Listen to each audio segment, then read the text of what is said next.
In a strange place surrounded by lush forests and distant mountains, there are a lot of people dressed up like adventurers. They are, in fact, adventurers in a tower. They are minding their business when they hear a small voice calling all the humans to pay attention. And when they turn around, they find a talking cat trying to sell them something. The adventurers are surprised to see a wandering merchant cat, and they are smitten by his cuteness. They ask him what he is selling, and the cat shows them a cherry tomato. The humans are not impressed with the product after having high hopes for the cat. They were hoping for something grander, like legendary weapons or mysterious potions. A common cherry tomato was something that they could eat whenever they wanted to. But the cat tells them that they would be foolish if they judged the tomatoes before even appraising them. He claims that the tomato he was selling was nothing extraordinary, and they should check its status window to learn about its special features. The humans are curious, and they look at the status window of the magical cherry tomato. It could increase 0.1 MP for 10 minutes, and it could immediately burn 10 grams of fat when eaten.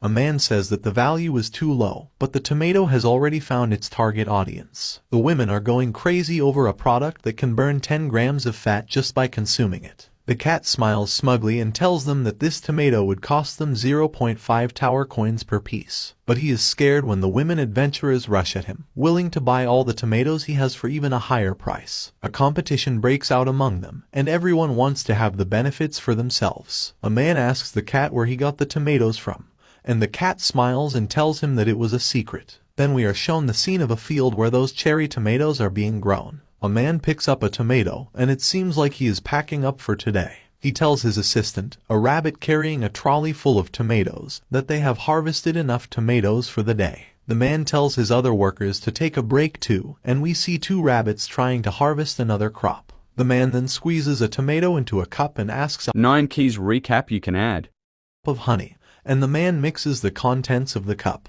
His special energy drink is ready, and he drinks it along with his rabbit helpers. The honey and cherry tomato juice is a vitality drink, and the man says that this is how life should be. All his rabbits also raise their tiny glasses to show that they agree with him wholeheartedly. But then he is hit by a sudden quest. He has to distribute the honey and cherry tomato drink to the manager of the tower. There is no reward for the quest, but if he refuses to do it, the penalty would be disappointment. The farmer doesn't want to do it, but when another message pushes him, he agrees to complete the quest later. Just then, the cat merchant comes back to the farm. He calls the farmer Master Sejun and jumps on him. Sejun is also glad to see the cat back and says that he completed the work faster than he expected him to. The cat's name is T, and he tells Sejun that he sold out and earned a lot of tower coins. Sejun is impressed and thinks that it will not be long before he becomes famous in the tower. And when T hears this, he panics because he was keeping Sejun's name a secret. But the money-minded cat is already thinking of going to sell another round of crops after eating, as he wants to earn a lot of money. As T rushes to a black rabbit, asking him to refill his supplies, Sejun asks him to rest for a bit longer. The black rabbit shows exceptional skill at fishing and catches a few fish for T. Sejun watches T and thinks that he is addicted to earning money, but then he suddenly remembers something he had almost forgotten. Sejun takes a piece of charcoal and makes a symbol on a stone wall. The wall is half full of the same letter, and this one was the 30th. Sejun says that it has been 150 days today. He introduces himself as Park Sejun, and his class is a tower farmer. Sejun is going to harvest the crops, and the black rabbit and T jump on his shoulders and say that they will help him too. Sejun thinks back about how he has been in the tower for 150 days since he got lost. He looks at his fields, with different types of crops growing and rabbits and bees helping him out. And then he gets ready to do some work too. He then begins telling the story of how he survived after getting lost in the tower. 10 years ago, on an ordinary day, a 99-story black tower suddenly appeared in the middle of Gangnam. And it was not just in Gangnam but in every corner of the world.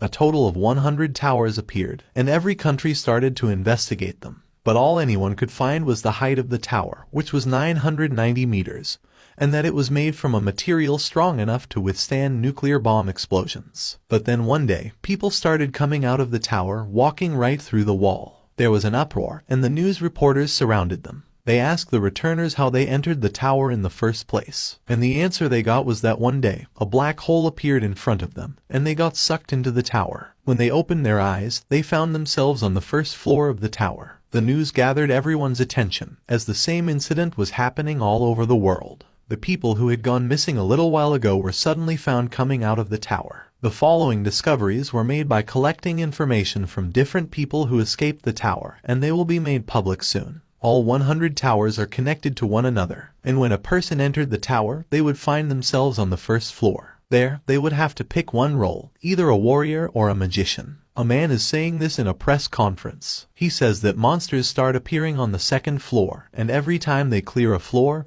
they get different rewards. And if they were lucky enough, they would get a ticket like the man has. It was an item, and a rare one at that. People who were sucked into the tower were called the Awakened, and they could enter and exit the tower as they pleased. But if any ordinary person wanted to enter the tower, they would need this ticket. But it did not mean they could also climb up the floors of the tower. The reporters ask him what makes him think that people would volunteer to go into the tower, which had dangerous monsters. And the next question is, what was the purpose of the tower's appearance? The man does not know the answer to the second question, but he is going to tell everyone why one would go to the tower. On his cue, a woman comes forward with a small treasure box in her hand. And when she opens it, a heap of gold and jewels is piled up on the floor. The reporters stand up in shock, and the man on the podium tells them that he is sure of one thing.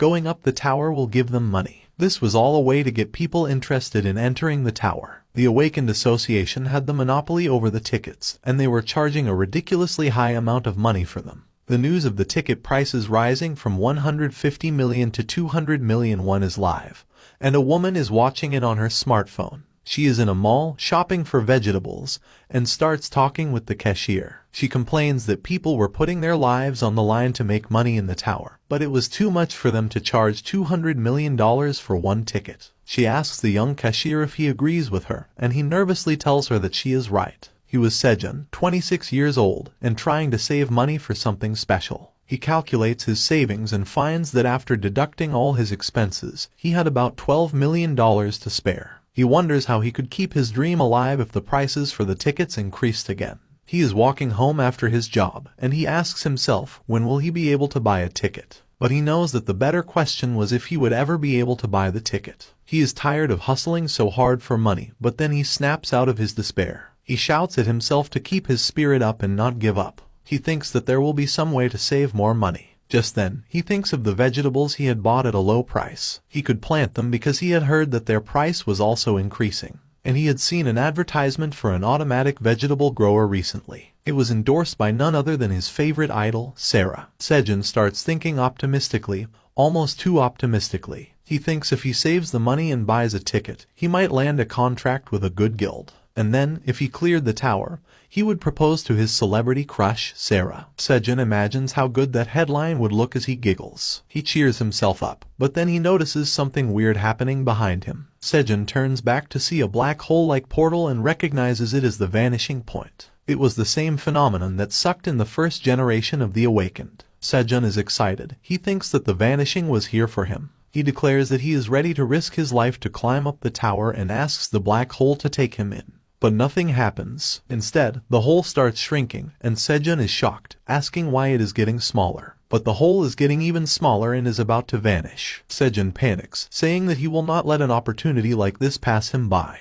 If the vanishing would not take him, he would come to it himself. As he says these words, Sejun jumps inside the hole. He lands on his face when he reaches the other side. He picks himself up and wonders if he really made it inside the tower. Sejun excitedly looks up, speaking of all the things he knew were on the first floor. He wanted to see the fancy chandeliers, marble plaza, and shops selling potions and equipment. But there is nothing like that here. Sejun is in a desolate hole somewhere in the wild. It is an underground dome with an opening at its top through which sunlight pours inside. Sejun gets up and looks at his surroundings, having no clue at all about where he was. He cannot believe it and screams in dissatisfaction, asking where the hell he was. And we see that he was somewhere far away from the tower, in the middle of a forest. Inside the top floor of the black tower, a crystal orb is glowing red and beeping. We see the silhouette of a dragon looking at that crystal ball with shock. The ball had detected a change in the tower, and the dragon must find the cause, because that was its duty as the manager of the tower. But neither the dragon nor Sejun have any idea about each other yet. Sejun recalls everything he had heard about the tower's first floor in the interviews with the Awakened. Someone said it was like a very spacious palace, and there were many things that they could buy there. Yet another man said in an interview that the training hall was the most important thing on the first floor. That is what Sejun had heard, but looking at his place, He wonders where he was. A small pond of water, an overhead opening for sunlight, and a cave that surrounded him on all sides. This was all he could see right now. Sejun is defeated by his fate, and he is sitting on a corner, visibly exhausted and utterly devastated. He had roamed the cave for an entire day and found no exit. There was no trading ground or store. In fact, there was nothing here at all. He had screamed for help, and no one heard his call, which meant no one was even around this place. And there is only one possibility that comes to his mind, and it terrifies him. He was lost inside the tower. As he is having a bout of panic, his phone alarm rings. Sejun is sure that his alarm is accurate, and it marked that one whole day had passed here. His stomach growls, and Sejun admits that he was hungry. He takes out all the things he had with him. A bottle of water, some cherry tomatoes, green onions, sweet potatoes, and an apple. That was all Sejun had with him, and he decided to eat the apple first. Eating an apple in the morning was something he liked, and the one he just ate is too delicious. But it is not nearly enough, and Sejun eats a sweet potato after it. And the texture, taste, and moistness of the sweet potato were something he was not expecting. It was much better than he expected it to be, even though it was raw. But because he was talking while eating, he choked on the sweet potato and drank water to swallow it. Then he lies down and thinks that it was a good meal. Sejun looks at the open roof of the cave and wonders how long he will stay here. He must find a way to escape before he runs out of food. He looks at the small amount of food he has and wonders how long it will last him. At this rate, he will die of starvation if he is not rescued. But Sejun kicks that thought out of his mind, determined that he will not die like this. It was his dream to get into the tower, and now that he was finally here, he was not going to die right away. He has an idea when he sees the apple core. Sejun takes it and plants it in the soil. Then he takes a green onion and snaps it near the base. He plans to eat the leaves as food and plant the roots to get more crops. He also takes 3 tomatoes and 2 sweet potatoes and plants them. Whatever is left now will be his food till the crops grow. Sejun says that he will do anything it takes to survive. That is, until his crop plants grow up. He addresses them and says that he will wait for them. They are his future. But just then, Sejun hears the scream of a monster that makes his hair stand on end. He is shocked. What he just heard was the sound of a monster. But there were no records of monsters on the first floor. And then everything turns dark, and Sejun looks up to find something even more shocking.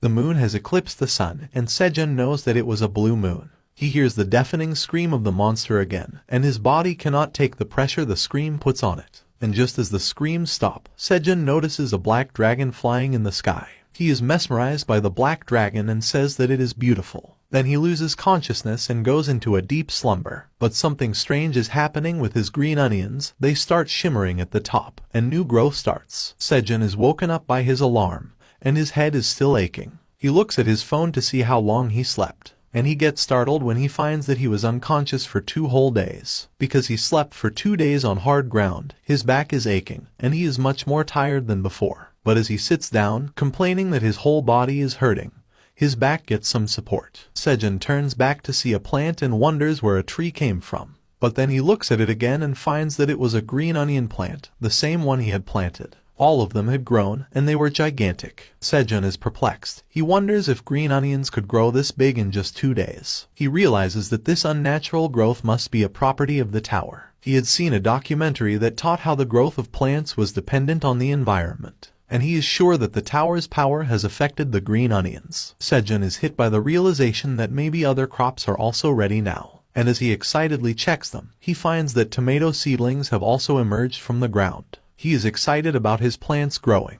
but then he notices that the green onion plants are blocking sunlight. He decides to cut them off so that his tomato seedlings can also get sunlight. He breaks the green onions a fair bit above their base, and it is a harder task than he thought. Sejun has finished harvesting, and he wonders what the green onion leaf would taste like. He takes a bite and burns his mouth because the leaf was spicier than anything he had tasted before. He splashes his mouth with the water of the pond, complaining that the leaf is much more spicy than the original one. But even though his mouth was scorched, his stomach did not feel the heat. Sejun thinks that he can get used to this, and whenever he needs something spicy, this will be great. He decides to dry the other green onions and save them for later. He goes back to his regular sitting spot, a rock in the center of the cave, and starts eating tomatoes. The sun never set in the tower, but occasionally there were instances where the moon eclipsed it. And this phenomenon was called the blue moon. But the blue moon did not happen until the 10th floor. Sejun believed that he was somewhere on the 1st floor, but now he is not sure. And what was even more confusing was the dragon. It was not an illusion, and Sejin does not know which floor it was found on. When the tower appeared 10 years ago, one of the major guilds, called the Phoenix Guild, cleared the 37th floor. It was an achievement that has not been topped yet, and because of this, the information about floors 30 to 37 was kept secret from the world. But there was plenty of information about the floors below 30. The floors until the 10th floor had skeleton monsters, from 11 to 20 it was goblins, and from 21 to 30 it was orcs. Sejin had heard some rumors about spider monsters being found on floors above 31.